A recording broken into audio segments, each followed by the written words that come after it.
Bem-vindos a mais uma edição do Guimarães em Debate, programa do Jornal de Guimarães, programa quinzenal, que estará nas diversas plataformas digitais do Jornal de Guimarães. Tal como o Jornal de Guimarães noticiou, a 10 de novembro, a Santa Casa da Misericórdia de Guimarães, com 36 camas, e o Centro Social da Paróquia de Nes Pereira, com 34 camas, anunciaram o encerramento das suas unidades de cuidados continuados, orientando serviços para o acolhimento temporário de idosos, doentes em recuperação e pessoas dependentes. Também sabemos que Guimarães, em 2024, apresenta quase o dobro de idosos em relação aos jovens. 23% de habitantes com mais de 65 anos, contra 12% com menos de 15 anos. Mariana Silva trouxe ao programa esta questão e, logicamente, a primeira questão é dirigida a Mariana. O que é que leva a trazer este assunto? Entende que este anúncio não pode ser um facto consumado, que a sociedade e os políticos bimaranenses devem e têm a obrigação de arranjar uma alternativa?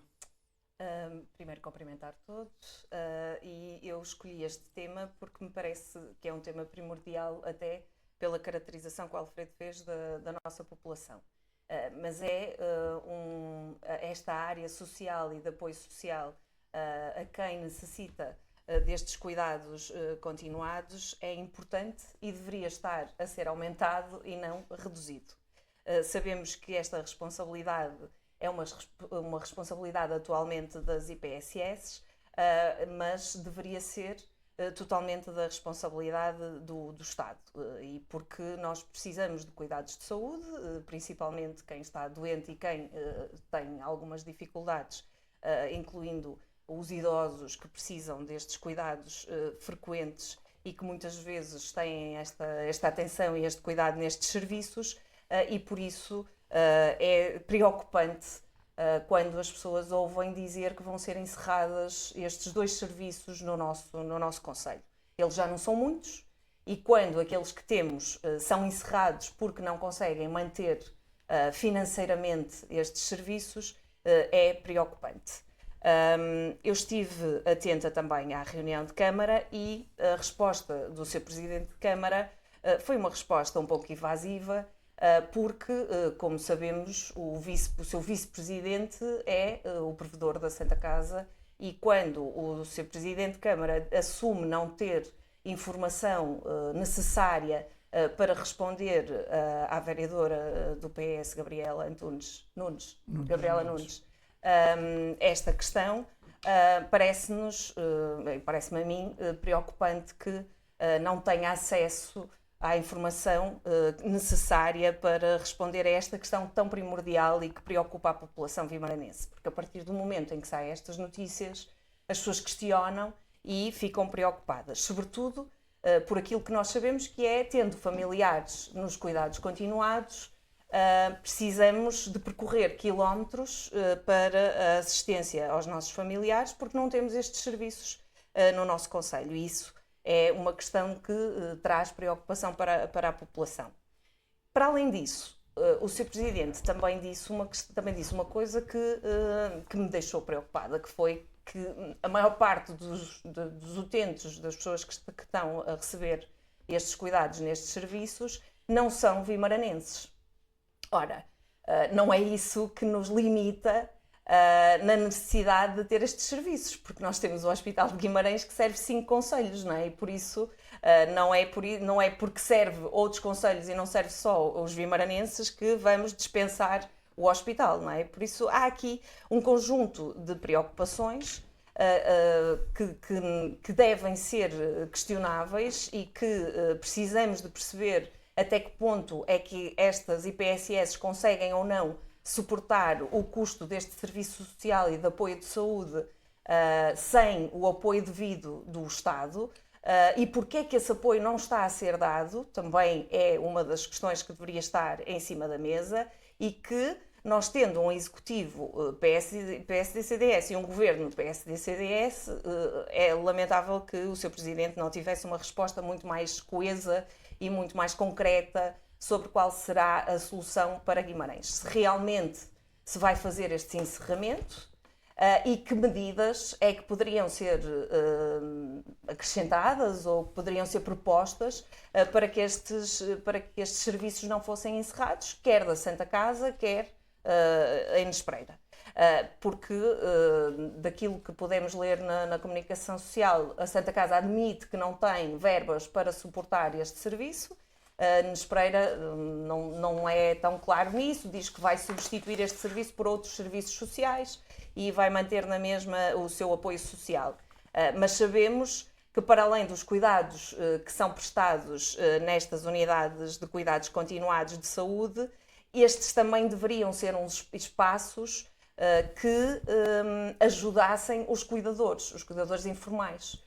Porque para eles poderem descansar é preciso colocar os seus familiares num sítio seguro, que possam ser acompanhados, para que os cuidadores informais possam descansar e depois ir lá também, e ir buscá-los novamente e voltar a cuidar deles. E por isso há aqui realmente uma resposta social e de saúde que não deve ser descurada e que eu ainda tenho a esperança que estes encerramentos não sejam inevitáveis e que se possa realmente propor ou encontrar uma solução para que não se encerrem estas 77 camas, penso eu, e se acrescentem mais. Eu sei que não é um problema só de Guimarães, é um problema nacional. As notícias também dizem que a nível nacional outras unidades poderão estar na mesma situação e poderão também encerrar, mas há aqui uma controvérsia, não é? Porque a questão do PRR estar a apoiar novas camas de cuidados continuados, mas por outro lado as já existentes, que já foi feito o investimento, que já têm um trabalho feito, a experiência e até que correspondem àquilo que são as necessidades da população, desta população específica, encerram. Ou seja, isto não será a solução para o futuro, até porque sabemos que é um serviço cada vez mais necessário. Muito bem, a Mariana já lançou a questão. Manuel Ribeiro, o que é que a Câmara pode ou deve fazer nesta questão? Ora, muito boa noite a todos, muito boa noite ao Alfredo, boa noite à Mariana e ao José Bastos. Ora, o que é que a Câmara pode fazer nesta situação? Conforme a intervenção do Sr. Presidente da Câmara, ele também ficou um bocado surpreendido com estas notícias e verificou-se que ainda não estava suficientemente bem preparado para responder com clareza e com eficácia a esta situação. Mesmo tendo um elemento no Executivo que faz parte, fazia parte da Santa Casa da Misericórdia? Eu, no anterior Guimarães em Debate, falei no estado de graça durante 6 meses, porque há um tempo de entrada, um tempo de adaptação, há um tempo de conhecimento da casa, dos problemas, que deverão ser imensos, porque o Conselho é grande, o Conselho é complexo, o Conselho é heterogéneo e não é fácil um Presidente da Câmara que chegue pela primeira vez ao município e tenha, num mês consiga inteirar-se de todos os seus problemas e problemas que têm esta gravidade e esta profundidade. E parece-me que o Sr. Presidente da Câmara tentou, em primeiro lugar, saber qual era o posicionamento da Câmara em termos legais relativamente a esta realidade e disse que era um problema, em primeiro lugar, da Administração Central. Mas não se quis, digamos assim, desligar da responsabilidade de fazer alguma coisa. Ora, mas eu também, antes de prosseguir neste raciocínio, queria dizer que parece-me que é um problema de subfinanciamento destas entidades. É que estas entidades são IPSS, como o próprio nome diz, são entidades particulares do Solidariedade Social que vivem, que têm um orçamento e que têm que ter uma gestão equilibrada. Não podem ter mais despesas do que receitas, sejam quaisquer que elas sejam. E portanto, têm que manter este equilíbrio de exploração, sob pena de mais tarde ou mais cedo fecharem as portas. E portanto, este problema de subfinanciamento é um problema que não se põe só nos cuidados continuados, também se põe nos lares de idosos, também se põe nas creches. Porquê? Porque são serviços de mão de obra intensiva, que exigem muita mão de obra. E o que é que tem acontecido nos últimos tempos? É que o financiamento da Segurança Social não tem acompanhado em percentagem a subida do salário mínimo. Infelizmente, estamos neste paradoxo. A subida do salário mínimo, que é mais que justa, não tem tido a correspondência na subida da percentagem exata para estas IPSS e, segundo sei, há problemas de desequilíbrio financeiro e económico em muitas delas e, portanto, este problema que está a pôr para os cuidados continuados também se irá pôr a continuar assim as coisas, que eu acho que não devem continuar, também nos lares de idosos e nas creches. Portanto, é este o enquadramento que o Presidente da Câmara encontra relativamente a estas entidades ou a estes serviços de cuidados continuados. Mas qual é que tem que ser a resposta da Câmara? Eu estou com a Gabriela Nunes. A Câmara tem que ter uma atitude positiva, tem que ter uma atitude de ação imediata junto à Administração Central e mobilizar meios para evitar que estes serviços de apoios de cuidados continuados fechem as portas, porque não é um problema não é só de Guimarães, isto há de se estender a outros lados. Porquê? Quando há notícia de que a Santa Casa, neste caso, que é uma instituição forte, e outros centros sociais encerram estes serviços, é um alerta importante para outros e até para novos que eventualmente queiram aparecer, porque vê-se que é uma gestão de equilíbrio difícil e, portanto, não é muito bom que estas unidades fechem, mesmo para aqueles que queiram investir neste tipo de serviços. Gabriela Nunes focou essa situação e até estabeleceu um paralelo com a situação das creches também passadas, em que a Câmara teve um envolvimento mais direto. Zé Bastos, concorda com a declaração de Gabriela Nunes quando também diz, na reunião de Câmara já referida, que a Câmara tem de desenvolver estratégias e ações para encontrar uma solução? Isto passei a citar. Boa noite a todos. Antes de mais, sim, sem dúvida que concordo com essa declaração e procurando não repetir o essencial das intervenções, quer da Mariana, quer do Manuel Ribeiro, porque já disseram o essencial e de forma absolutamente clara, eu iria fazer a abordagem a este tema em três direções distintas. Uma delas tem a ver essencialmente com uma questão que para mim é central. Que é, por muito que muita gente não goste de ouvir esta palavra, é por uma questão ideológica. Esta é, para mim, uma questão ideológica.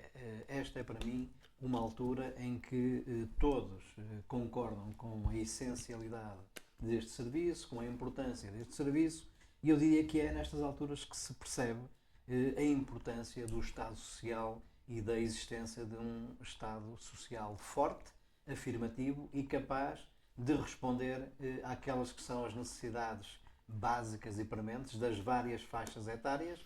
Já se falou aqui das creches, falamos agora dos cuidados continuados, como podemos falar dos lares de terceira idade, como podemos falar dos hospitais. E, portanto, a importância do Estado Social fica por demais evidente numa situação destas em que se chega a esta conclusão, que é o financiamento estrutural que existe por parte do Estado para financiar a sustentabilidade deste serviço público, este subfinanciamento provoca este tipo de reação. E a reação é, de alguma forma, natural. Obviamente que uma entidade, uma instituição que não tem condições para garantir o pagamento dos custos associados a um serviço que presta e presta este serviço ao Estado, porque para mim este serviço é prestado ao Estado, os utentes que estão, infelizmente, que necessitam daquele serviço, o Estado está a cumprir a sua obrigação ao dar suporte a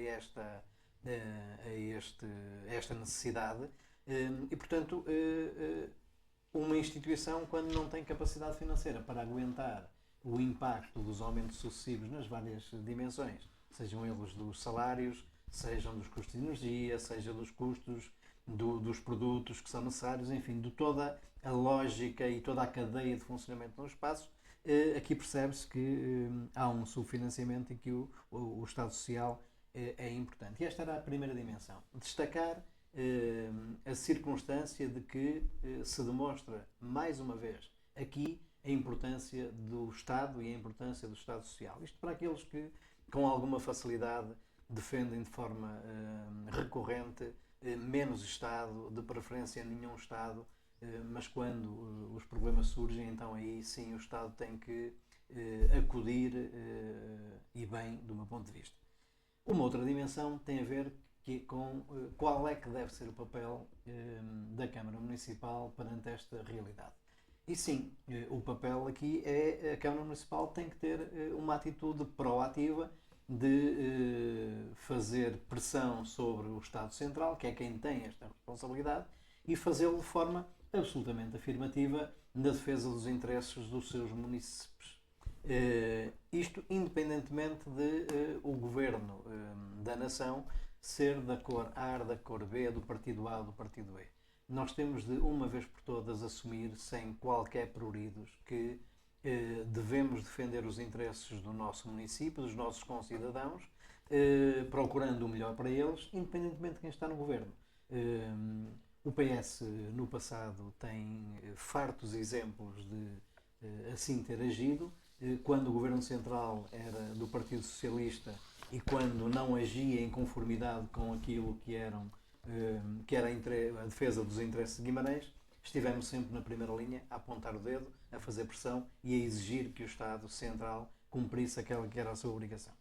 A terceira dimensão tem a ver com uma questão que também não podemos fugir a ela, naturalmente que perante esta situação e clarificada do meu ponto de vista esta questão de que a responsabilidade é do Estado Central e que o município deve ter uma ação forte de pressão política sobre o governo, há depois a realidade local, a realidade municipal, em que de facto nós não ouvimos o vereador com responsabilidades na área social pronunciar-se, ou pelo menos eu não ouvi, se pronunciou, peço desculpa por isso, mas não ouvi qualquer declaração e isso de alguma forma preocupa-me.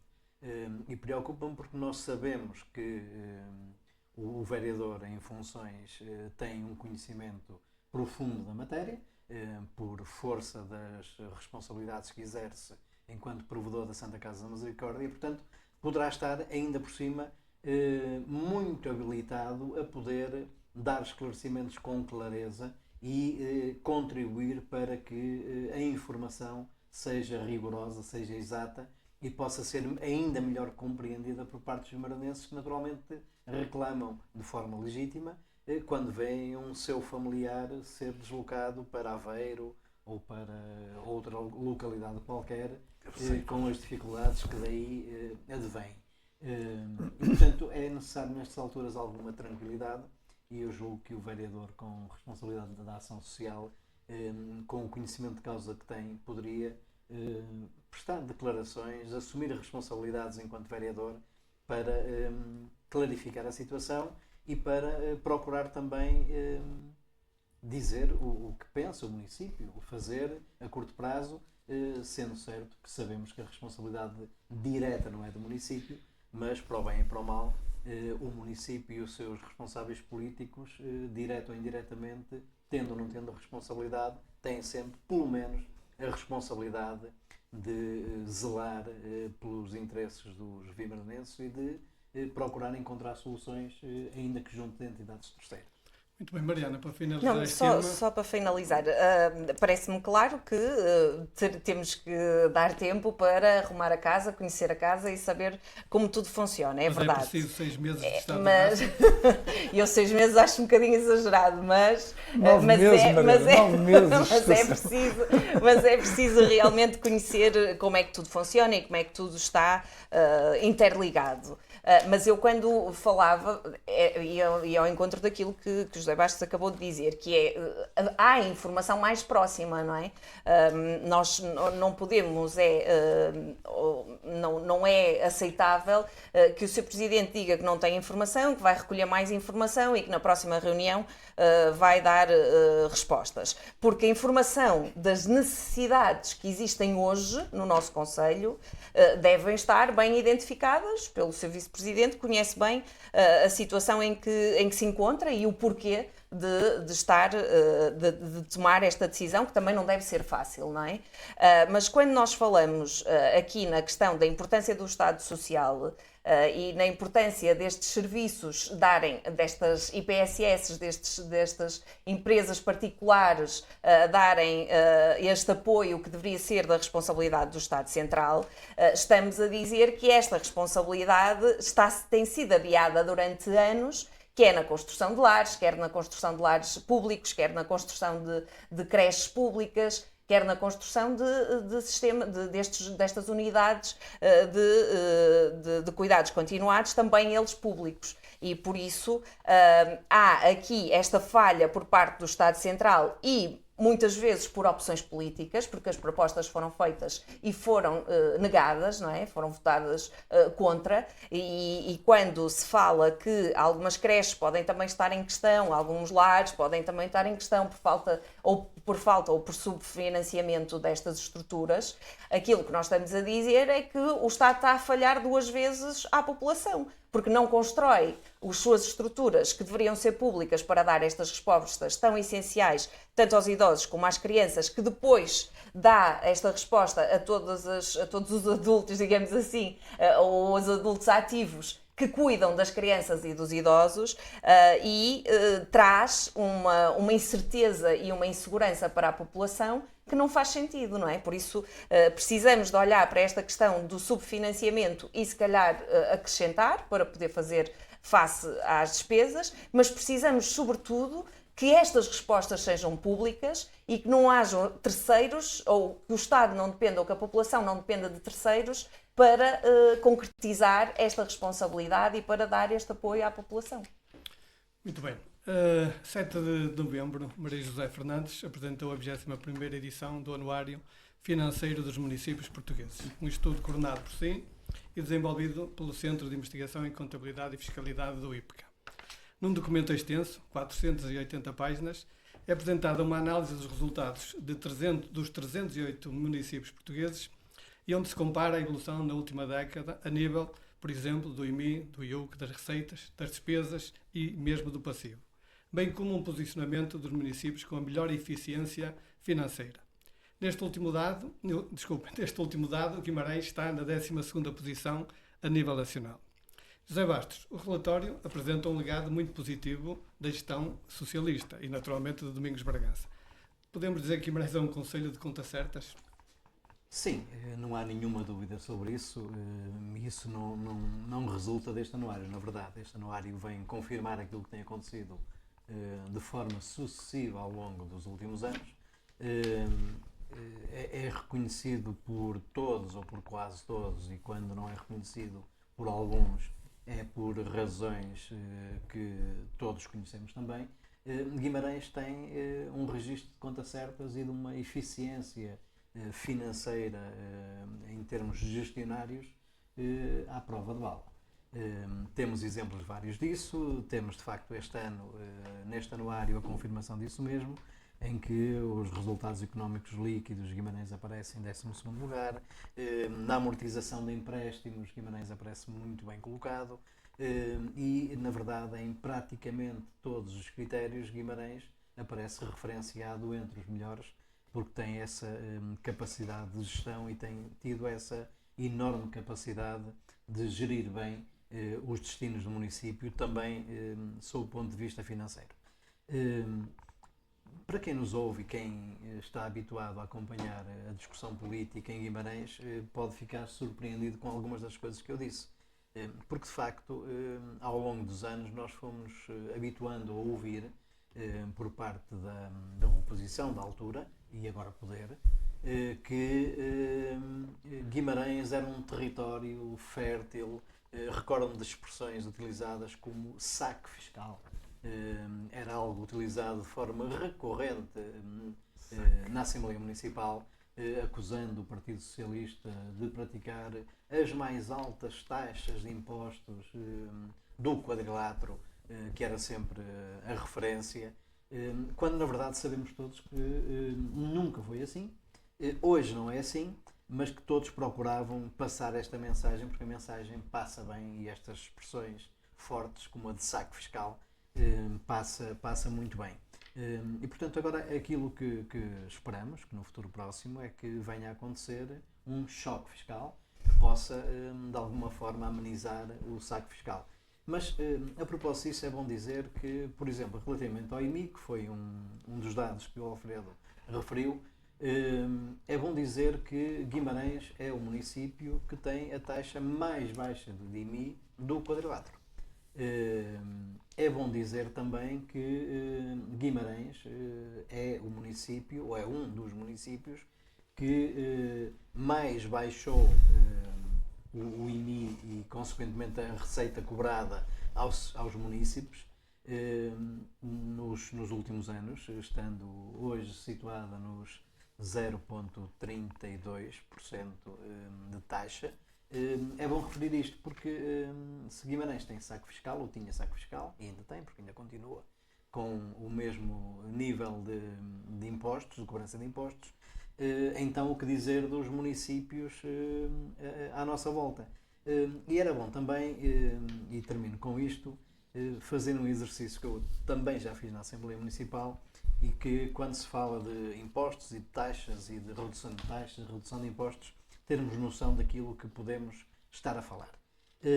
E aquilo que estamos a falar, uma das críticas que era muitas vezes feita ao Partido Socialista, nomeadamente na questão do IRS e naquela que é a comparticipação da taxa de IRS para o município, que está nos 5% em Guimarães, e que é o valor máximo, sim, é verdade, é o valor máximo, comparativamente com outros municípios, mas vamos fazer aqui um exercício teórico sobre um cidadão que habitualmente recebe de devolução de IRS, portanto, que é o Estado devolve IRS a um cidadão que pagou em excesso 1.000 euros. Se aplicássemos uma diminuição, que é a proposta que a coligação Juntos por Guimarães tem no seu programa eleitoral, se diminuirmos 0,25% ao ano, isso vai significar uma poupança brutal para cada um dos guimarãeses. E isto é só fazer as contas, é pegar em 1.000 euros, aplicar o 0,25% e chegar à conclusão que esse cidadão que habitualmente recebia 1.000 euros vai passar a receber a astronómica quantia de 1.000 euros e 2,5 euros. Portanto, 2,5 euros num ano a mais com a redução fiscal da coligação Juntos por Guimarães. Bem, se pode dizer, bem, são 2,5 euros, é verdade, é dinheiro, sim, é verdade, mas 2,5 euros numa devolução não transforma um saco fiscal num choque fiscal. Pegando no mesmo exemplo de IMI, se a coligação Juntos por Guimarães diminuir para o valor mínimo a taxa de IMI, coisa que eu acredito piamente que vai acontecer, ninguém está tantos anos a dizer baixos impostos, baixos impostos, baixos impostos, e quando chega ao poder fazer outra coisa diferente do que baixar impostos, mas admitindo que vai fazer uma mudança radical e logo no primeiro ano faz uma redução de 0,32 para 0,30, que é o valor mínimo.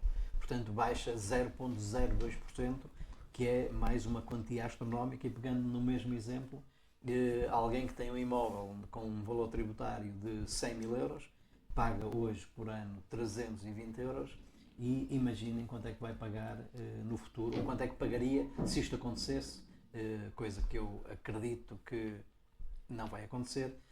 Passaria a pagar 300 euros por ano e, portanto, poupava 20 de IMI mais 2,5 de IRS, seriam 22,5 euros que transformaria um saco fiscal num choque fiscal. Acho que está tudo dito sobre isto. Estamos a aguardar com alguma expectativa o saco fiscal aqui pelo Manuel Ribeiro, o que é que terá a dizer, mas antes disso, Mariana Silva, perante estes dados, existem algumas áreas em que a Mariana considera que deviam ser revistas ou considera também este documento positivo para as contas de Guimarães? Primeiro, eu acho que estamos aqui a fazer uma bela de uma futurologia e que este documento vem ajudar realmente naquilo que poderão ser as opções do Executivo.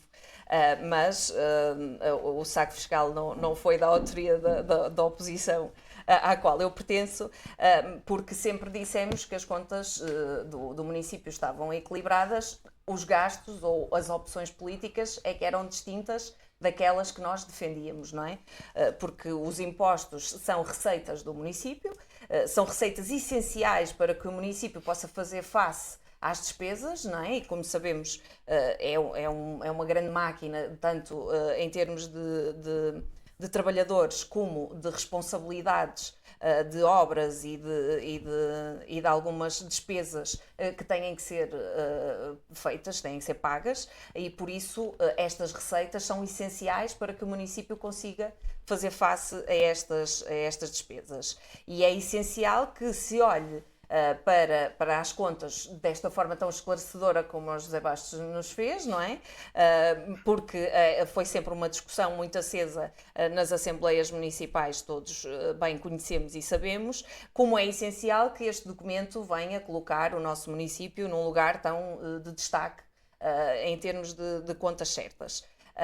No entanto, aquilo que nós estamos a assistir é a mudanças, não é? E estas mudanças podem passar por descer estes impostos ou não é? Logo veremos, mas poderiam passar também, que é uma das questões que também já falamos várias vezes, no agravamento do IMI para as casas abandonadas, por exemplo, que prejudicam não só aquilo que é a vida do concelho e aquilo que é muitas vezes até a vida de alguma centralidade das nossas vilas e do nosso centro, mas prejudicam também, e se nós, porque muitas vezes as pessoas não percebem para que é que serve o IMI, porque é que pagam o IMI, porque já pagaram a sua casa, porque já fizeram esse esforço, não é, para serem proprietários, mas é necessário que se perceba que os proprietários também têm responsabilidades e muitas vezes estas casas abandonadas prejudicam o proprietário do lado que paga o seu IMI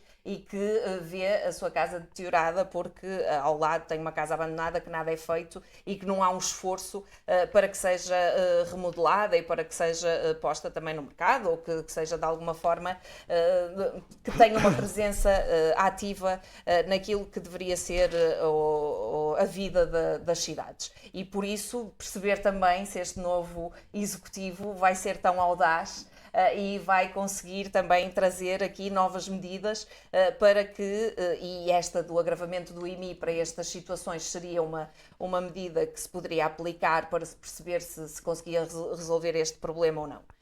No caso de se diminuir os impostos, vai-se comprometer também aqui algumas questões que são essenciais, muitas vezes porque, como dizíamos no tema anterior, o Estado Central não corresponde nas transferências que deve fazer daquilo que são as suas obrigações.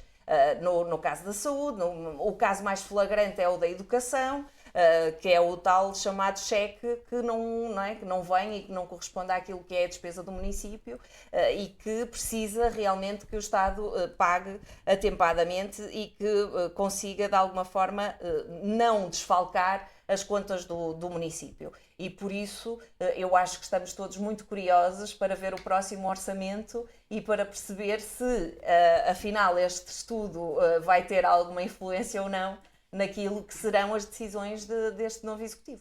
Muito bem. Falando no IMI, também de bom rigor e consultando o documento, nós podemos verificar que, por exemplo, desde 2014 até 2024, a receita do IMI anda à volta dos 18 milhões e 700 mil euros. Por isso, nestes anos todos, não houve qualquer, digamos, aumento do valor da receita do IMI.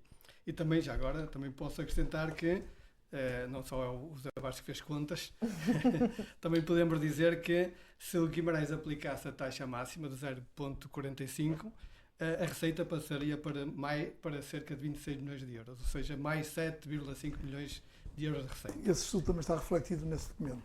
Tá. Por isso, vamos passar a palavra para o Manuel Ribeiro. Digamos que, perante esta realidade, o Ricardo Araújo não poderá dizer que não teve as contas certas para ter um bom mandato. O que é que o Manuel Ribeiro tem a dizer sobre esta questão? Em termos de contas, o Dr. Ricardo Araújo não pode deixar de estar satisfeito porque as contas estão equilibradas. Mas eu gostaria de Mas agora também responder diretamente ao Zé Bastos. Que é a questão dos impostos, porque na oposição defendeu muito, penso que é essa a resposta. É um desagravamento, digamos assim, dos impostos, uma baixa dos impostos, acabar com o saco fiscal, como diz o Zé Bastos, parafraseando a ex-oposição na Assembleia Municipal.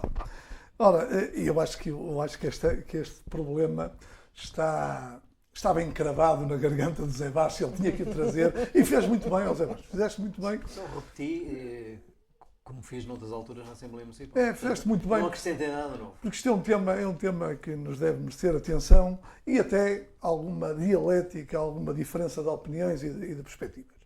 Ora, como o Zé Bastos diz, e eu também, e a Mariana também, digamos assim, a exploração do município está completamente equilibrada. E nós, se formos à cifra dos resultados líquidos, que é assim que aparece nas contas, temos um resultado líquido de 2024 de mais de 14 milhões de euros. Ora, já em 2023 e 2022, o município apresentou excedentes nas suas contas. Portanto, apresentou resultados líquidos, positivos, sempre na ordem dos 10 milhões para cima. Em função disso, a oposição, não é, constatando que Guimarães está a atrasar em relação a Braga e principalmente em relação ao Famalicão, era preciso haver incentivos para o investimento, para o desenvolvimento económico de Guimarães. E uma das responsabilidades do município é mexer nos impostos municipais para tentar que as empresas se instalem cá, tenham aqui a sua sede, façam aqui os seus investimentos, criem emprego, remunerem-nos para que o município também beneficie e as populações beneficiem com isso. E o próprio município que vai ser depois tributário desses investimentos. E então, dentro deste quadro, e como bem disse o José Bastos, havendo uma diminuição da taxa do IMI de 34% para 32%, para 0,32%, a diferença não é muito grande. Não é muito grande para o município, portanto, deverá ser feita. Mas diz José Bastos, mas é quase insignificante para os munícipes e, portanto, isso vai pesar pouco na carteira dos nossos concidadãos. Mas eu acho que não devemos ver. Não foi isso que eu disse. A ex-oposição não deve ver por essa perspectiva, mas foi essa perspectiva que eu interpretei.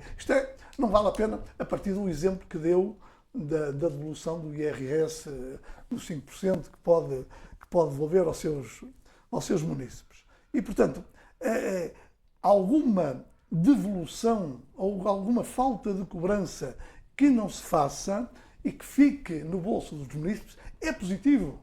É positivo, não é muito, mas pode ser, quer dizer, poupa no IMI, tem uma maior poupança no IRS, as empresas pagam menos derrama. Quer dizer, numas situações destas, as pessoas acreditam que este pode ser um município onde podem investir e onde podem viver. São estes sinais que se têm a dar. Não se podem dar outros que não sejam sinais de confiança, de atração. E era isto que a oposição dizia frequentemente e insistia e que agora vai tentar impor na governação do município.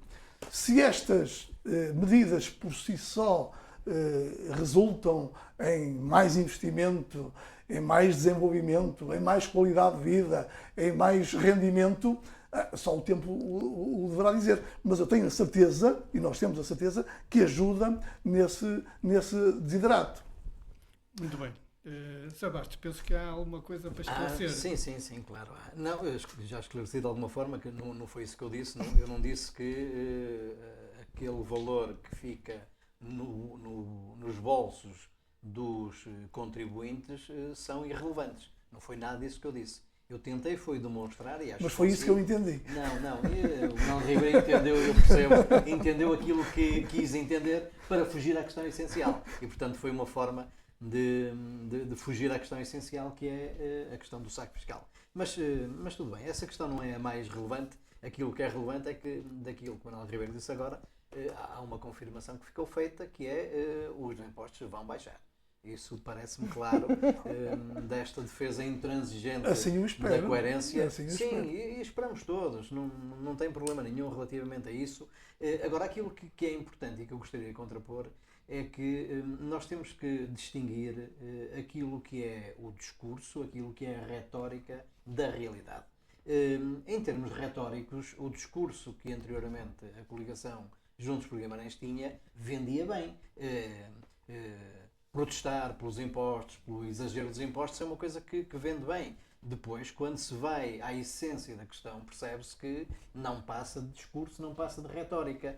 Mas, na verdade, há depois também questões que vão muito para além do discurso e da retórica, que são questões mais substantivas e que têm a ver com aquilo que verdadeiramente tipifica a postura de uma força política e a postura de outra força política.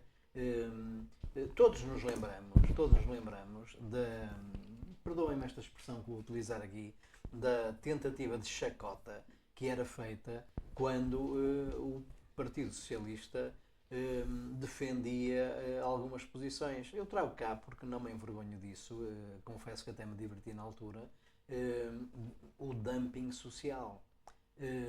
Foi motivo de chacota durante longas assembleias municipais, quando na essência a coligação nunca quis discutir a questão essencial, que não é se é dumping social ou não é dumping social. A questão é que para nós, Partido Socialista, a questão essencial no IRS é que aqueles que contribuem com o IRS são aqueles que melhor podem contribuir, porque na generalidade, infelizmente, aqueles que têm uma taxa de rendimento mais baixa não pagam IRS, e esta é que é a questão. Tudo o que anda para além disto é retórica, e aí sim nós preferimos, em termos de princípio de atuação, preferimos que quem pode pagar esse pouco mais, porque já demonstrei na intervenção anterior que é pouco mais, preferimos que o paguem para que os outros não tenham que estar a suportar esse custo. Porque quem mais necessita,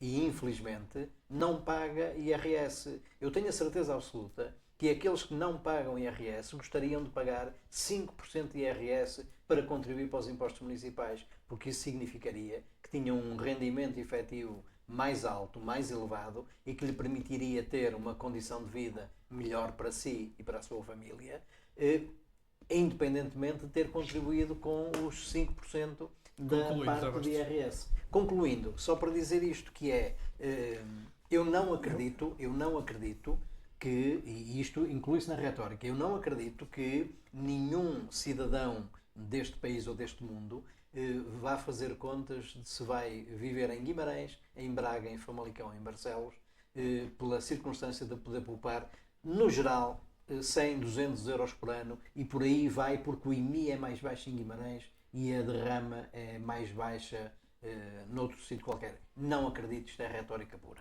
Mariana Silva, pareceu-me que estava a concordar com o discurso dos abastos. Sim, isto vai no sentido Uma última intervenção sobre este tema. Vamos ver, se nós analisarmos o nosso tecido, a nossa população, não é? Nós percebemos que, e já o dissemos várias vezes, que nós temos uma população que tem um salário baixo, que ganha um salário baixo. Nós somos um concelho de salários baixos. Por isso, com salários baixos, há pessoas que não pagam o IRS porque não atingem o nível para o fazer. Por isso, quando se diz, e respeitando os bolsos de todos os vimaranenses, os que têm muito e os que têm pouco, ou de quem cá vive, é óbvio que quando nós dizemos que devemos respeitar e que devemos devolver, mas vamos devolver a quem? Vamos devolver a muita gente ou vamos devolver a um núcleo muito pequeno de pessoas? E será que valerá a pena esta devolução?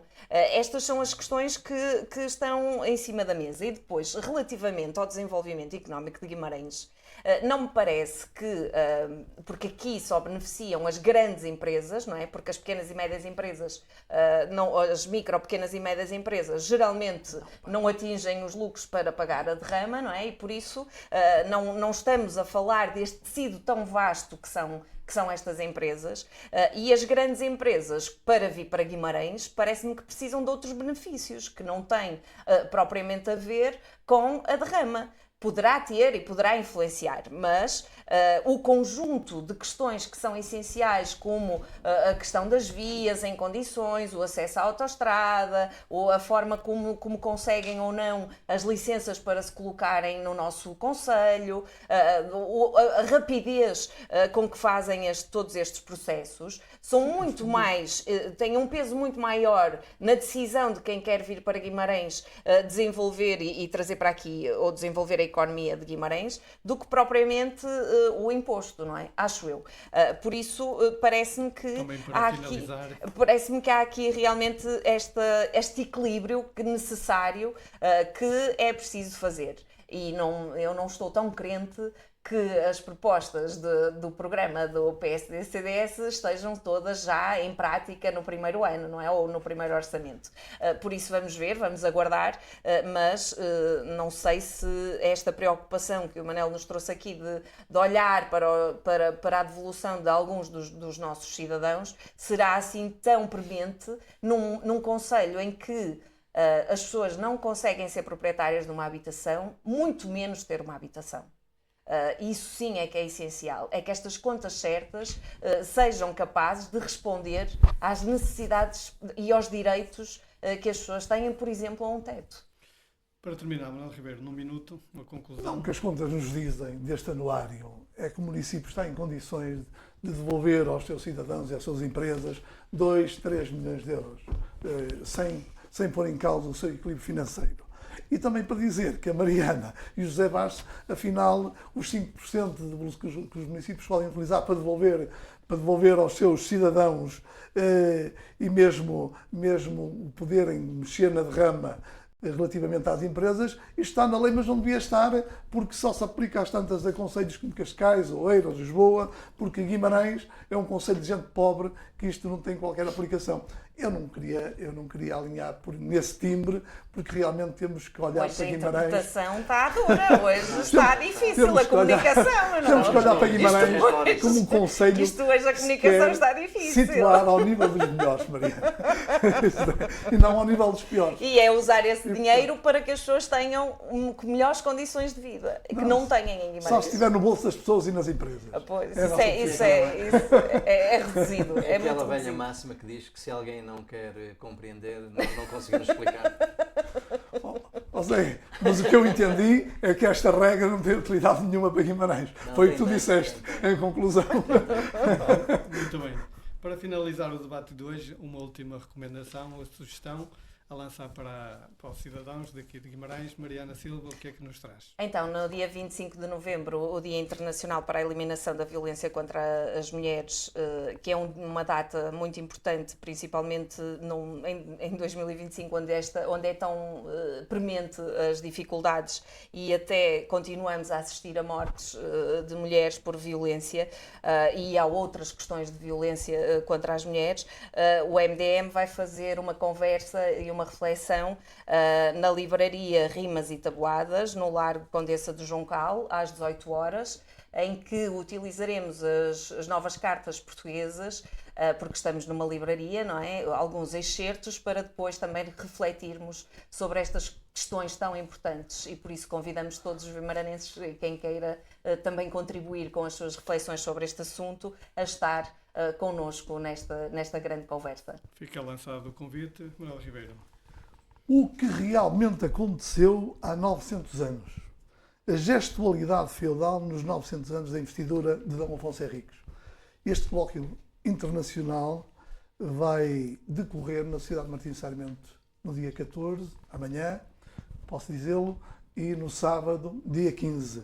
Acho que é um colóquio que quem se inscreveu e quem puder assistir deve ter uma qualidade excepcional e é uma realização importante porque em 2028 celebram-se os 900 anos da Batalha de São Mamede e é uma defesa do Partido Socialista, também acho que da CDU, da Mariana e do PSD-CDS, é que o dia 24 de junho, pelo menos, tenha direito a feriado na comemoração dos 900 anos da Batalha de São Mamede. Por isso é que trago este colóquio internacional que se vai realizar amanhã e sábado na cidade de Martins de Sarmentos, que é importante que as pessoas saibam o que é que se lá passou e que ideias foram apresentadas.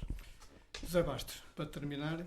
Para terminar, eu trago aqui também, em jeito de sugestão, assinalando a 34ª edição do Guimarães Jazz, que está a decorrer, que teve já na semana passada a sua primeira semana de concertos e que esta semana, de quinta a sábado, há também um conjunto de concertos, todos eles de grande qualidade, como tem sido o panágio do festival com esta longevidade de 34 anos. O Guimarães Jazz é um festival que se afirmou nacional e internacionalmente, é um ex-libris de Guimarães naquilo que é a cultura e a programação cultural. É também um exemplo acabado de que uma política cultural estruturada, pensada, diferenciada, é capaz de gerar um conjunto de benefícios, sejam eles de natureza cultural, mas também de natureza económica. O Guimarães Jazz é, sem dúvida, um festival que traz essa dimensão económica pela força que tem e pela capacidade que tem em trazer a Guimarães públicos de fora de Guimarães e, portanto, não queria deixar de assinalar a longevidade do festival com 34 anos de excelente qualidade e que se perspectiva que continue nesta senda durante muitos anos, assim espero, pois não acredito que haja mudanças significativas neste aspecto. Ficam assim 3 sugestões para este fim de semana. O Guimarães em Debate regressa daqui a 15 dias e pode ser visto nas diversas plataformas do Jornal de Guimarães. Obrigado.